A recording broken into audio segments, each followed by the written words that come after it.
Hi guys, and welcome to your World Cup preview of Group G.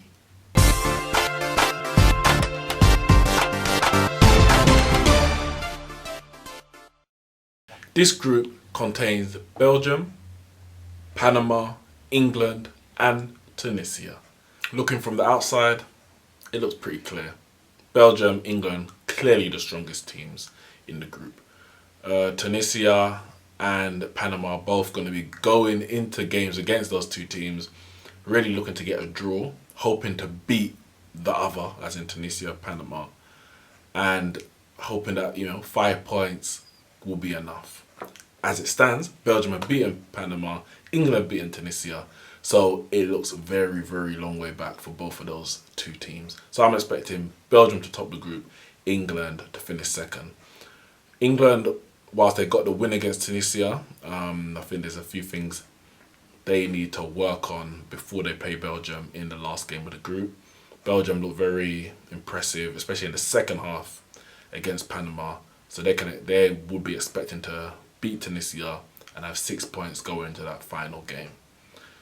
I do think England will have enough for Panama, but in terms of beating Belgium and topping the group, it may well come down to goal difference. So they may have to beat Panama by more than 3 goals.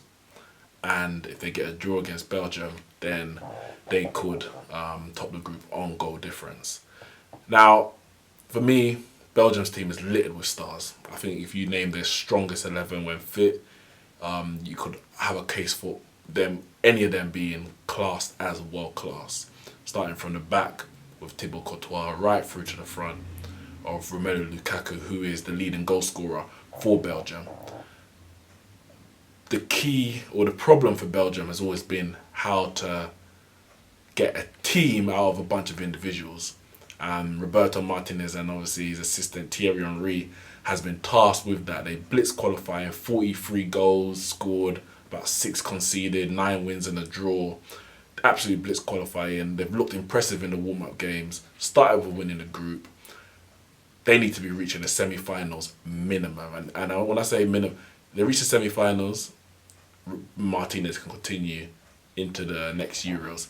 If they fall short of that, serious questions need to be answered. And for me, if they were to get knocked out before the semis, unless they happen to face a really big team, and even then, with the players they've got, if I listed it, you go, Courtois, Alderweireld, Vertonghen, Company when fit, of course. If not, they played Dedrick Boyata, Munier, Carrasco, Axel Witsel, Kevin De Bruyne, Hazard, Mertens, Lukaku. Then on their bench, they've got Dembele, they've got Chadli, Januzaj, but they've definitely got a strong 11, and they've got some quality players as backup.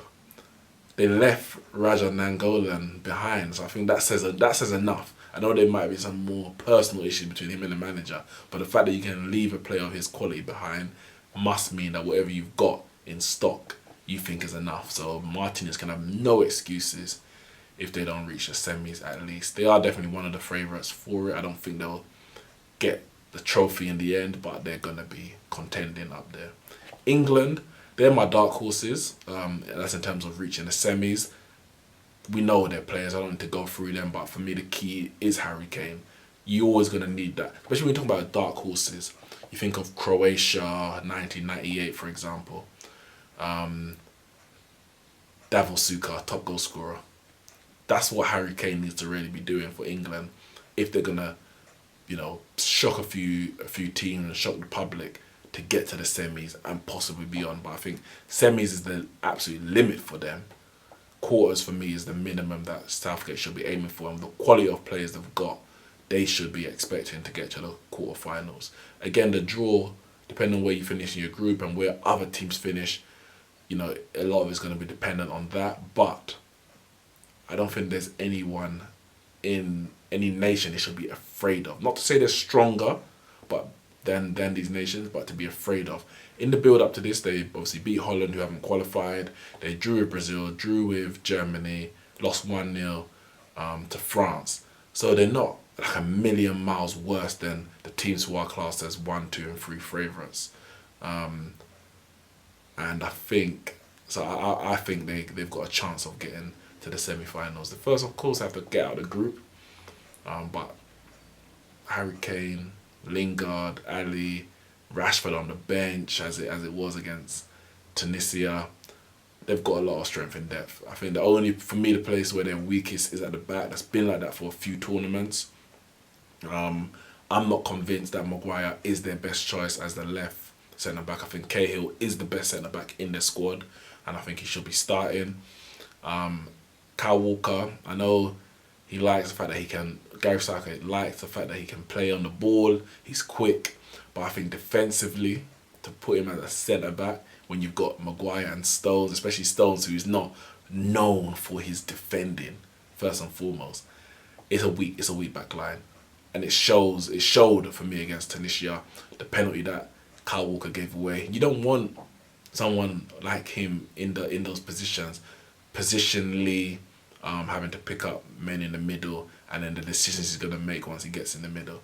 And against better teams, they may well be exposed. He's got the pace to kind of rectify certain situations, but in terms of winning trophies, they're going to have to come better than those 3 at the back. Now I'm going to get into Panini Sticker Book. Of course, as I said, we are completing the sticker book pre and during the World Cup. Hopefully, come the end of the World Cup, this will be complete, but we've still got a long way to go. Last time I got Miroslav Klose in the Legends shiny section, so I can't complain with that. Carlos Bacca of Colombia. Domagoj Vida of Croatia. Milad Mohammadi of Iran. They got their first win since 1998, 20 years, in the last minute against Morocco. Gary Cahill, who I just mentioned, of England.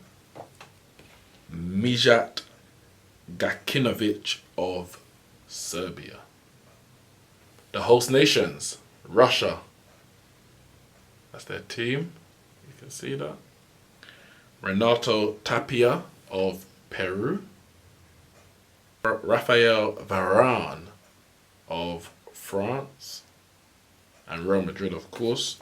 Champions League winner again. Askan Dejega of Iran. Miguel Araujo of Peru. Jimmy Dermaz of Sweden. Look at that beard. Look at that beard. That's a serious beard. That is a serious beard. Gelson Martinez of Portugal. There's been a lot of talk about him recently because him, as well as 2 other Sporting Lisbon players, have been released from their contracts. So they are free to basically talk to anyone. Genki Haraguchi of Japan. Birker Bjarnason of Iceland. What a performance they put in against Argentina to get a 1-1 draw there. And finally for today, the Serbia national team. That's it from me with your Group G review. Make sure you join me next time as we review all the results from the second round of group matches.